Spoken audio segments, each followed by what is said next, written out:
have some questions. Is there a way to get affordable housing more evenly distributed amongst the Bay cities? Some in Piedmont, Lafayette, Walnut Creek, not all concentrated in Oakland. I'll take a shot at that real quick. It's a complicated issue. Basically, I'm a lawyer, so I'm speaking for that part of you, but I'll try to make it at least reasonable, if not, But basically, the state of California requires that all local governments produce something called a general plan, which includes something called a housing element, and the regional councils of government here in called ABAG, in the region called ABAG, they distribute the sort of expected need of affordable housing to the cities. The cities are supposed to plan in terms of their zoning and other laws to be able to accommodate the housing that is sort of designated as need for their jurisdiction. They're not required to build it, they're required to accommodate it by virtue of their zoning and all that. But a lot of cities don't do that, so sometimes they have to be sued, what Mary was talking about in the court of Madera, to do that. So sometimes local governments have to be pushed to do that. And those lawsuits have been successful in many, many instances, but there's not enough, and this may come as a surprise, there's not enough lawyers to do this. There's a lot of lawyers, but there's not enough lawyers to do this, okay? To really push. So anyway, so there is a law that we can use. There's also a fair housing law, which I won't go into, which reinforces that and gives other legal claims to go after cities that are excluding affordable housing. But it usually does involve pushing on the legal side. Anyone else? Yes, I just would like to comment that the AB 375, as referenced by a speaker earlier this morning, that's actually going to exacerbate the Oakland phenomenon, because wherever there's good transit, it's going to be moving density towards transit, which is logical. But it's not fair for just cities with BART stops to be shouldering the load of providing low-income housing. Although, sorry, I wasn't going to comment, but now I think one of the things we also have to think about is, where do people want to live? And they sometimes want to live where they know their friends and have access to the resources that they're familiar with. So it is a complicated and challenging question, but we have to be mindful of unintended consequences of certain pushing developments in areas where people do not want to live or can't get to. Okay, next question. Does crime rate increase in the areas that every one home places people? No. Anyone want to elaborate? No, an interesting study came out a couple of years ago that homeless people in general are 2 times more likely to be the victim of a violent crime than the perpetrator of a violent crime. And so I know there are homeless people who look quite scary and intimidating to encounter, but they are not in general a major source of crime in any of our communities, and they don't become more likely to commit crimes once they're indoors. How do you get a hardcore alcoholic homeless person off the street? You put them in a home. We have to subsidize their rent because they're not likely to have income, and they might need support getting on Social Security. But one of the amazing things about this housing first philosophy is it's really designed for exactly the person described on that index card. When you talk to a hardcore homeless alcoholic on the street, typically they might tell you they don't want to go to a shelter. They don't want to go in housing. They don't want to go somewhere where people are running their lives with a lot of rules and expectations, because they're clearly not in a position to meet those rules or expectations. If you said you want to live somewhere where you have the key and you decide when you come in and out and what you eat and what you wear and all, yeah, I like that. So in general, we're finding that folks who seem like they want to be on the streets, when they're offered a place where they are calling the shots, and it's not a very regimented place they A, want to go there, and B, once they're there, if there's supportive services in place in particular, they drink less, typically, and they get healthier, or they become med compliant, and they get motivated to try to keep their housing.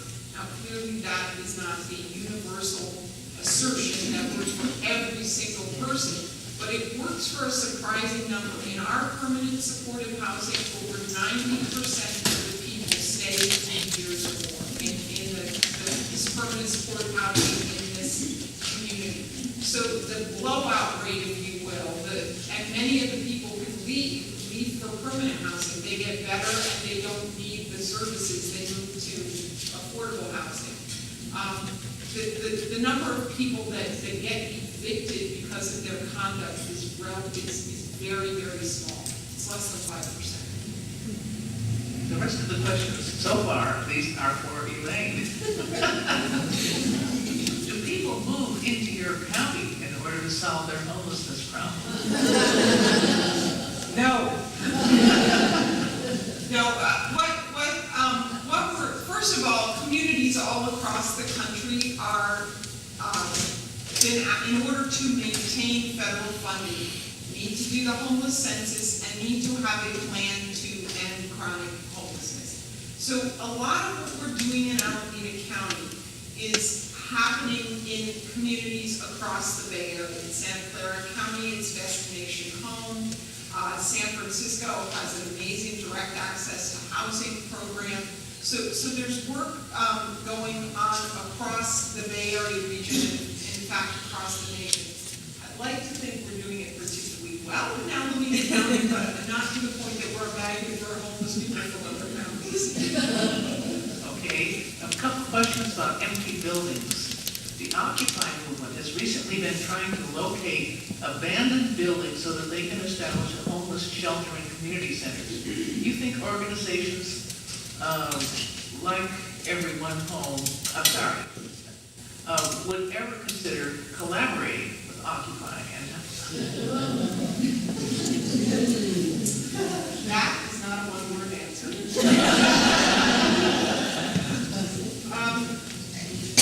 I think there's some really important things that the Occupy movement has done. It's raised the question of income inequality, and when they started occupying people's property to prevent their foreclosures or their evictions, that seems like a more consistent term, Occupy, and I would have to say I'm speaking more as myself as opposed to the director of Everyone Home, but also Occupy has required cities that are very strapped to spend a lot of money managing the Occupy movement that might have been resources that we could have spent sheltering folks or investing in housing subsidies or rapid housing. So I think Occupy would need to be taking on some different tactics to be collaborating with Everyone Home.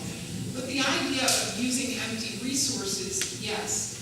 Vacant buildings where people are squatting, not so good. It's important that buildings are well run and maintained safely, and that would be what we'd be in support of, but that takes some resources. That's really the other question. Due to housing finance crises and past overbuilding during the housing boom, there are a lot of unused units. How do we get homeless into these houses? And so one of the challenges that there are not a lot of unused multi-family units. I mean, there are some, but much of the housing boom and bust is about single-family homes, which are not realistic resources for the population that struggles with homelessness. They typically are eating denser, much more affordable. You saw the 845. Someone with Social Security who's homeless, like they're the rich homeless. Social Security is a lot of money and they're homeless. TANF is 2/3 of that for a mom and 3 kids. So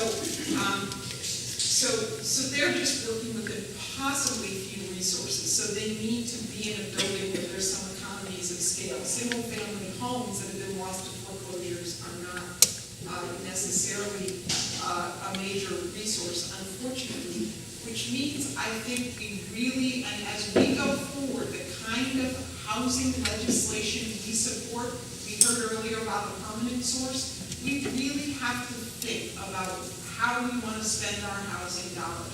It would be great if everyone in America could own their own home, but that is not realistic and not going to happen. And what we need is more dense, multi-family housing, and more housing for renters, and more housing for retail sales clerks, nurses' aides, people living on Social Security and TANF. And so we need to really pay attention to this permanent source legislation that's coming out and make sure the money is getting spent at the bottom of the income scale to build housing for those folks. And it needs to be dense and it needs to be multiple units. And so buying off the sort of the moderates with let's have first-time home buyer money in this legislation, that pretty much didn't work, right? I mean, we have the evidence. That was not necessarily a good strategy to make every single person we possibly could a homeowner. It was not a sustainable strategy. We need to invest in multifamily housing for both.